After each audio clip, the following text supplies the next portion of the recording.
season. Yeah, I mean, look, we're not going to ever minimize it. Nothing that any one of us does is ever going to be we're going to please everyone all the time. I hope that the biggest thing that we learn is how to be responsive instead of reactive.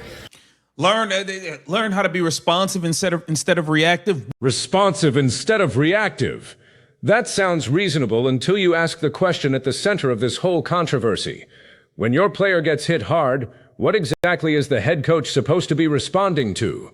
To react to everything that happens, but I think just from a humanistic perspective and life lesson perspective, I think our group does a really good job of responding. I think our group does a really good job of pouring into one another, of keeping the main thing, of understanding that there are a lot of folks out there who want to divide us. And now the conversation gets bigger, because Stephanie White is not simply talking about one foul anymore. She is talking about protecting the locker room from people she believes are trying to divide it. That framing matters. It shifts the story from, did the coach handle that moment correctly? To, are outsiders creating a problem that the team itself does not have? Those are two completely different questions. And before this is over, there is one part of White's answer that deserves much more attention than the shouting surrounding it, because it may explain why her defenders and her critics are basically talking past each other. One side is judging her as a public spokesperson for her players. The other side appears to be judging her by what happens privately inside the locker room. If those standards stay separated, this controversy is not going away. Another of keeping the main thing, of understanding that there are a lot of folks out there who want to divide us, that there are a lot of folks out there who want to create more challenges for us. And in our locker room, we do a really good job of keeping that outside the locker room, and pulling for one another. I mean, you guys see it. The vibes are always pretty good in here. I'm proud of them for that. And I think, outside of even just the sport and outside of the job, it serves great life lessons for us as well. Listen carefully to what she emphasized there. She said the Fever keep outside, noise outside, pull for one another, and maintain good vibes internally. That is the strongest version of White's defense. If Caitlin Clark, Sophie Cunningham, Kelsey Mitchell, Aaliyah Boston, and the rest of that roster believe their coach supports them behind closed doors, then outside criticism does not automatically prove the locker room is fractured.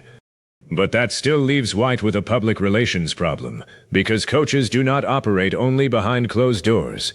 They speak at microphones after emotional games. Their words become part of the message a franchise sends to players, fans, and opponents. And this particular fan base is not dissecting one random sentence in isolation. They are connecting White's newest comments to earlier moments, when they felt she was quicker to explain an opponent's actions than express anger on behalf of her own player. That distinction is why simply saying, "the vibes are good," cannot settle the argument. A healthy locker room can exist at the same time as a coach making a public statement that fans dislike. Those two things are not mutually exclusive. The real issue is whether White's instinct to de-escalate is helping the Fever manage chaos, or making supporters believe she refuses to draw a line when one of her players takes a hard hit. One of the things about Nay is that she's going to play her butt off, man. She's going to compete. Nobody's going to go walking in for a layup. And so I don't oppose the hard foul, but I also don't think that she intentionally went for the net. And there is the quote that keeps dragging this story back to the surface. White says she is not opposed to a hard foul, describes Carrington as a competitor, and says she does not believe Carrington intentionally went for Cunningham's neck. Notice what she did not say. She did not celebrate the contact. She did not say Sophie deserved it. She did not say the foul was acceptable simply because it came from a physical player. Her actual position was narrower. Hard basketball does not bother her, and she did not interpret intent the same way her critics did. But coaching is partly about understanding how a message will land, and this was almost guaranteed to land badly with a large section of Fever supporters. Sophie Cunningham was White's player. Carrington was the opponent. So the instant White began explaining Carrington's competitive nature, fans who wanted an unmistakable defense of Cunningham heard sympathy being directed toward the wrong person. That is why intent became such an explosive word here. A coach does not need to accuse an opponent of deliberately trying to injure somebody in order to defend her own player. White could have said the contact was excessive, that Cunningham deserved protection, and that officials have to control dangerous plays, while still refusing to assign malicious intent. Those positions can coexist. Instead, her wording turned a foul into a referendum on whether she instinctively has her own roster's back. And once that perception takes hold, every future answer gets filtered through it. I've never seen this in my life, going back to fifth grade when I started playing basketball. A coach not defending her own player when an opponent clotheslines them, bloodies their face, and basically starts a riot by cheap-shotting their own player. And the coach defends the assault, the assailant. Dan Dakich is expressing the harshest version of that criticism. Strip away the insults and his basketball argument is straightforward. In his experience, coaches normally defend their own players aggressively, especially after a play they believe crossed the line. That expectation is deeply rooted in sports culture. When an opponent hits your quarterback late, your manager sees a hitter brushed back repeatedly, or your star guard gets taken down hard, the coach is expected to establish a boundary. Sometimes that means confronting officials. Sometimes it means using the post-game microphone. Sometimes it means deliberately saying very little but making it unmistakably clear whose side you are on. White's style is different. She repeatedly seems reluctant to transform physical plays into moral judgments about opponents. There is a legitimate coaching philosophy behind that. A coach may believe emotional escalation distracts from basketball, creates retaliation, or feeds a media cycle that players then have to answer questions about for several days. But there is a cost to that philosophy when your team is already surrounded by controversy. Neutrality can stop sounding neutral. To fans who believe Clark and Cunningham have absorbed more physical treatment than officials should permit, every carefully measured answer can sound like another missed opportunity to demand protection. That is the communication failure at the center of this. It is not enough for White to know what she means. Her audience also has to understand what she means. About it. Whether it's the Caitlin technical or the hard foul the other night, what have you as a coach and this team learned about limiting distractions and just focusing on ball this season? Yeah, I mean, look, we're not going to ever minimize it. Nothing that any one of us does is ever going to be we're going to please everyone all the time. I hope that the biggest thing that we learn is how to be responsive instead of reactive. The question that started this exchange was about distractions and what the Fever have learned from them. White's answer was that nobody will please everyone and that the team needs to become responsive rather than reactive. On paper, that is textbook leadership language. Do not allow every headline, social media fight, or controversial moment to dictate your emotional state. For a team under constant scrutiny, that lesson is probably necessary. Caitlin Clark alone generates a level of attention that turns routine basketball moments into national conversations. Add debates over officiating, physical play, fan behavior, politics, and league culture, and the Fever are managing far more than pick-and-roll coverages. But do not react to everything becomes complicated when supporters believe the thing being reacted to actually matters. There is a difference between ignoring random internet outrage and responding when one of your players is involved in a dangerous-looking basketball sequence. There is also a difference between refusing to inflame a situation and appearing indifferent to it. White seems to be trying to occupy that narrow middle ground, but she has not convinced her critics that she knows where the line is. And this is where the argument becomes more interesting than fire the coach versus leave the coach alone. Leadership is partly substance and partly symbolism. The private conversation White has with Cunningham matters. So does the sentence she says when the cameras turn on. A coach can be excellent privately and still lose people publicly if those two versions of leadership appear disconnected. More than that, I've never seen this. I mean, usually coaches go out of their way to defend their players, certainly their star player. She goes out of her way to basically embarrass her players and her star player. That criticism gets directly to the emotional core of why this has become such a big story. Dakic says coaches usually go out of their way to defend their players, especially their stars, and he believes White has done the opposite. Now separate that from the personal attacks, because calling someone stupid does not prove the basketball argument. The question is whether the pattern exists. Critics point not only to Cunningham and Carrington, but also to previous controversies involving Caitlin Clark. Their complaint is cumulative. They believe they have repeatedly watched White answer situations by discussing context, intent, league-wide issues, or the opposing player when they wanted one simple thing. That happened to my player, and it cannot happen again. That does not mean every accusation being thrown at White is fair. It does mean she is operating in a league where perception moves faster than nuance. Once supporters decide a coach will not publicly defend the roster, a carefully worded explanation can actually deepen the problem, because it sounds like more evidence of the same instinct. Think about what the alternative would look like. White does not need to demand suspensions. She does not need to declare opponents dirty. She does not need to turn a basketball game into a feud. She could simply center her own player first. Sophie took significant contact. I'm glad she is okay. We need those plays officiated properly. I'm going to support my player, and the league can decide everything else. That kind of statement would still be measured. It would still avoid pretending to know another player's intent. But nobody would leave wondering where the coach stood. That is why this controversy is not really about whether Stephanie White can become louder. It is about whether she can become clearer. In certain situations, I think it's really easy, and especially for young people or for those who aren't in it every day, to react to everything that happens. It's also dangerous. White also says reacting to everything can be dangerous. She is right in one important sense. Teams can destroy themselves by living online. Every controversy produces another quote. Every quote produces another headline. And suddenly basketball becomes secondary to answering whatever went viral that morning. The Fever have an especially difficult version of that problem, because their audience is enormous and intensely divided. Some people watch because they support Clark. Some watch because they oppose the attention around her. Some are longtime WNBA fans frustrated by the new discourse. Others discovered the league recently and view almost every incident through the treatment of one player.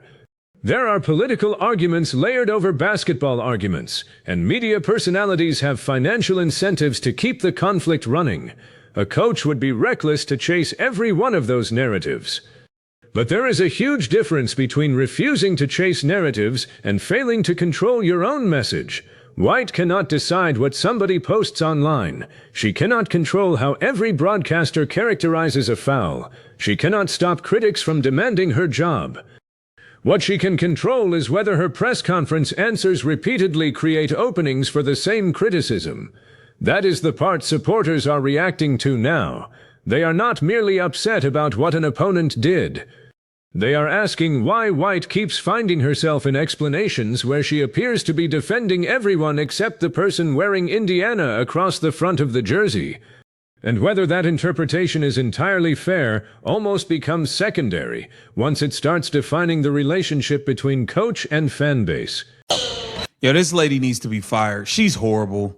She's absolutely horrible at her job. She's not a leader. She does not have her team's back. It's disgusting. And she's sitting here now trying to play victim. Oh, no, these are just people trying to divide our locker room. No, you divided the locker room when you decide you want to back Alyssa Thomas and Dejanay Carrington over Caitlin Clark and Sophie Cunningham. The commentator's conclusion is immediate: fire her. But firing a coach is a much bigger decision than winning an argument on social media. You have to ask what standard the Fever organization would actually use. Are players responding to White? Is the team executing? Is development moving in the right direction? Does the locker room trust her? Is she managing rotations, game situations, and player health effectively? Those are basketball questions, and they matter far more to a front office than whether every post-game quote satisfies angry fans. At the same time, coaching a high-profile team means public leadership is part of the job. Indiana is not operating in anonymity. Every disagreement involving Clark becomes national content. Every questionable foul becomes a slow-motion replay examined from 5 angles. Every quote from White is clipped, posted, interpreted, and judged. That creates a unique burden. A normal answer can become a crisis because the microphone around this franchise is effectively always on. So the Fever cannot evaluate this solely as a public relations issue, but they cannot pretend public communication does not matter either. If White retains the complete confidence of the roster, that weighs heavily in her favor. If players themselves feel unsupported, that would be much more serious than outside criticism. We do not have evidence from this clip establishing that the locker room has turned against her, and it would be irresponsible to pretend otherwise. What we do have is a coach whose public messaging has clearly alienated part of the audience, and that problem becomes harder to dismiss every time the same argument returns. For y'all, there goes the, to do a good job of keeping the main thing. Yeah, the players doing a good job of that. Caitlin Clark just hooping, not thinking about all this racism stuff they trying to talk about, not interested in talking about politics. Kelsey still doing her thing. Sophie doing her thing. Listen, the players have done a good job blocking out the nonsense and the noise. This is the moment where the two sides finally collide. White says the group is good at keeping the main thing the main thing. The commentator responds that the players are the ones successfully blocking out the noise, while White keeps becoming part of it. That criticism has some bite because a head coach is supposed to reduce distractions, not accidentally produce new ones. Look at the sequence. A controversial play happens. The public waits for White's response. White attempts to de-escalate. Critics interpret the de-escalation as defending the opponent. That interpretation generates another media cycle. White is then asked about the media cycle and says people are trying to divide the group. Critics interpret that as avoiding accountability. Now the original basketball play has become a controversy about the controversy. That feedback loop is the real danger for Indiana. And this is the payoff White's critics are getting at, even when some of the rhetoric around her goes far beyond what is necessary. The problem may not be that she lacks loyalty. The problem may be that her communication style repeatedly creates ambiguity at the exact moments when supporters want certainty. That is a much more fixable problem than the accusations being thrown around online. If White believes Carrington did not deliberately target Cunningham, she can say that after first defending Cunningham. If White believes the Fever should avoid reacting emotionally, she can say that while acknowledging why supporters were angry.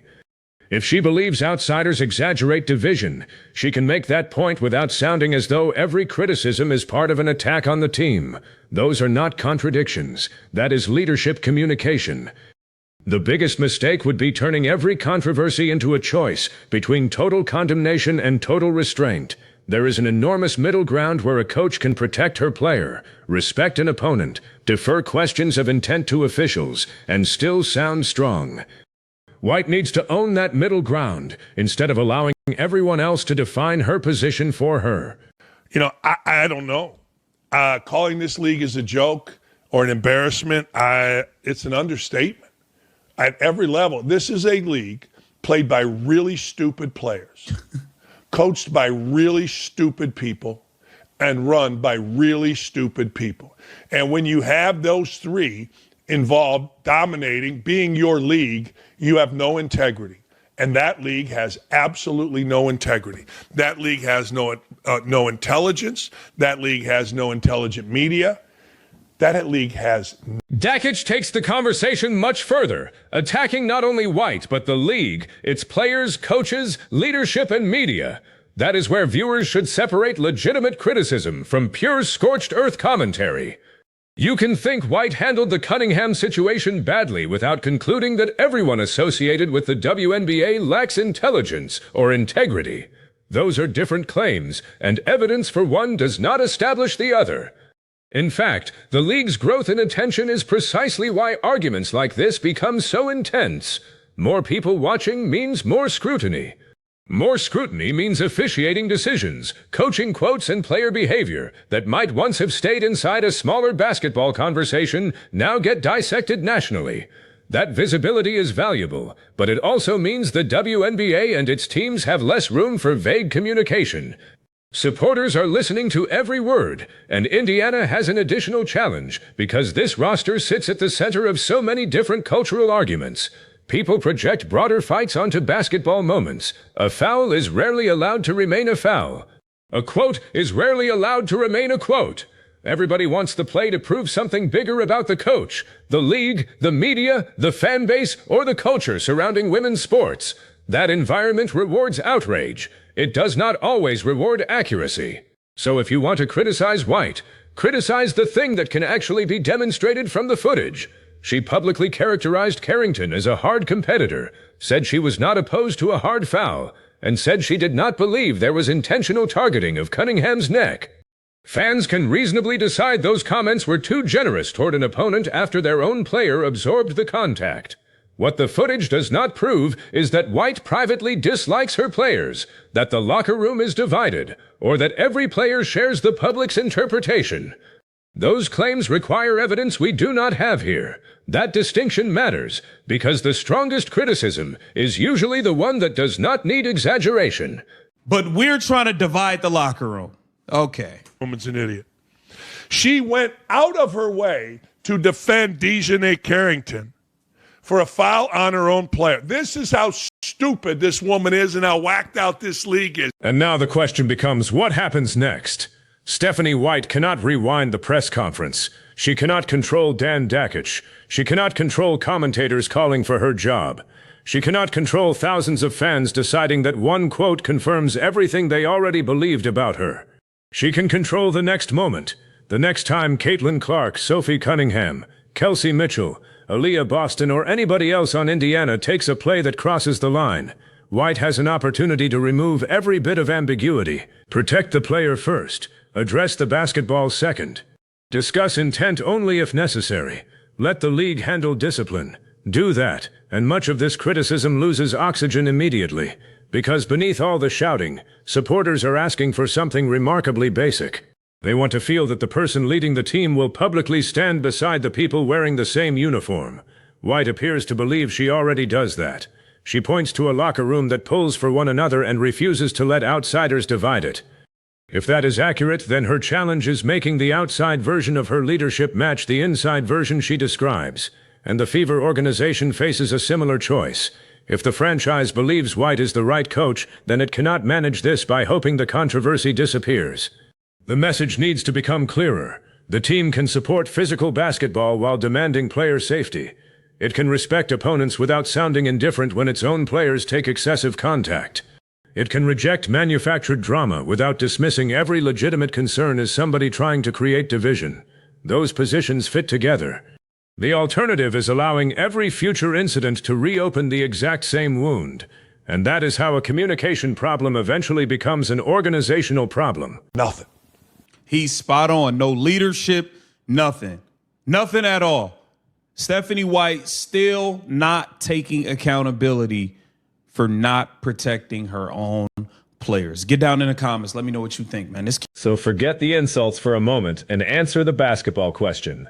When a controversial play happens to one of your own players, should the head coach's first public instinct be defending that player clearly, even if she later adds context about the opponent? Or is Stephanie White right that a coach has to resist reacting emotionally, keep outside controversy away from the locker room, and focus on the team internally? Because that is the actual choice underneath all of this. My issue is not that White refuses to accuse Carrington of deliberately trying to hurt Cunningham. Intent is difficult to establish from a replay, and a coach does not need to pretend otherwise. The problem is order and emphasis. When your player is the one who took the contact, start with your player. When your fan base is already questioning whether you protect the roster strongly enough, do not lead with a character defense of the opponent. When controversy keeps returning around the same communication pattern, recognize the pattern and adjust. That is accountability without theatrics. And if White does that, then critics have to be fair enough to recognize it instead of moving the goalposts and demanding that she turn every hard foul into a personal war. But if the same situation happens again, and the same ambiguity follows, the calls for change are only going to get louder, because at that point people will no longer see these moments as isolated quotes. They will see them as the coach telling them exactly what her leadership style is. So which matters more to you? White saying the measured thing and refusing to assign intent she cannot prove, or white making it unmistakably clear that defending an Indiana Fever player comes before explaining the opponent. Pick a side in the comments, and if you want more breakdowns without stripping away the context that actually matters, like the video and subscribe.